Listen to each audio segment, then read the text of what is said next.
Hello guys, আসসালামু আলাইকুম। আজকে আমি কোরিয়ান ভাষার শব্দ লিখন ও পড়া তোমাদেরকে দেখাবো। এখানে খেয়াল করো, ম, এখানে দন্ত ন, এখানে দ। এখানে আমি শব্দ তৈরি করেছি কোরিয়ান ম দিয়ে আকার ব্যবহার করে মা, এখানে মিয়া, এখানে মো, এখানে মিও, এখানে মু।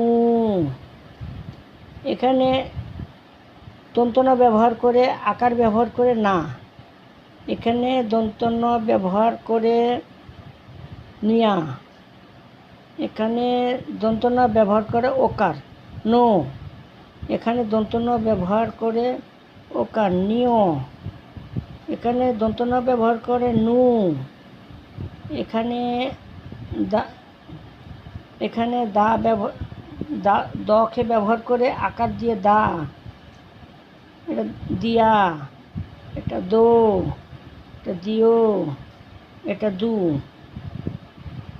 ব্যঞ্জন বর্ণ ও স্বরবর্ণ মিলিয়া বাংলার মতো শব্দ গঠন করেছে।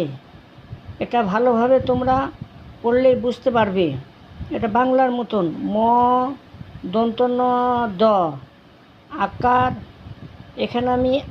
এখানে আমি আকার, হিসিকার, ওকার, ইওকার, হস্যকার ব্যবহার করে শব্দ গঠন করেছি ছোট ছোট।